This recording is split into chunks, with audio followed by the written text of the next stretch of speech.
देखिए, अगर सही मायने में देश का शिक्षा व्यवस्था को सुधारना है, दुरुस्त करना है, तो सबसे पहले ये देखना होगा कि आखिर प्रॉब्लम एक्चुअली है कहाँ, प्रॉब्लम का जड़ क्या है। ये नहीं होना चाहिए कि जरूरत है अच्छा शिक्षक का, जरूरत है अच्छा शिक्षा व्यवस्था का और स्कूल पे स्कूल बनवाए जा रहे हैं। फिर कोई कितना भी स्कूल पे स्कूल बनवा ले, कोई फायदा नहीं होने वाला है, क्योंकि जहाँ जरूरी है अच्छा शिक्षक का, वहाँ अच्छा शिक्षक प्रोवाइड करना होगा। खैर, बात करते हैं एक्चुअल मुद्दा का कि आखिर ये जो एजुकेशन सिस्टम में प्रॉब्लम है, इसको किस तरीके से सुधारा जा सकता है, क्या क्या बेसिक स्टेप हो सकता है जिसके हेल्प से इसको सुधारा जा सकता है। देखिए, बात साफ है, अभी के टाइम पे अपना देश में जो एजुकेशन सिस्टम है, शिक्षा का जो दशा है, इसको एक झटके में तो नहीं सुधारा जा सकता है, लेकिन ऐसा भी नहीं है कि इसको सुधारा ही नहीं जा सकता है। इन सब चीज को अगर सही मायने में सही करना है, अपना देश का शिक्षा व्यवस्था को दुरुस्त करना है, तो मेरे हिसाब से कुछ बेसिक स्टेप्स है जिसके मदद से एक झटके में तो नहीं, लेकिन धीरे धीरे जरूर सही किया जा सकता है। इसका सबसे पहला और बेसिक स्टेप ये हो सकता है कि पेरेंट्स के बीच एजुकेशन को लेके एक अवेयरनेस फैलाए कि एजुकेशन क्या है, इसका इम्पोर्टेंस क्या है,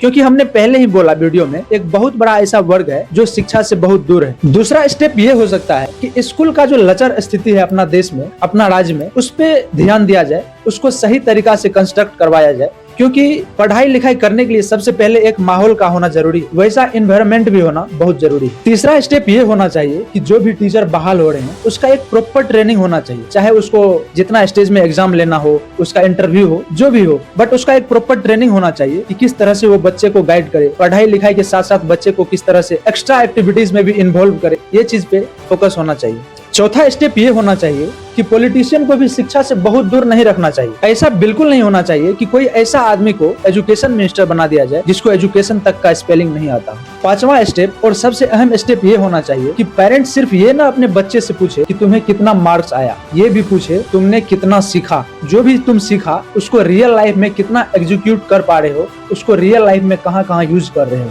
सबसे लास्ट स्टेप, इन सब चीज के लिए गवर्नमेंट को भी अकाउंटेबल होना बहुत जरूरी है, क्योंकि डायरेक्टली और इनडायरेक्टली इन सब चीज को अगर सही में दुरुस्त करना है तो गवर्नमेंट ही कर सकते हैं।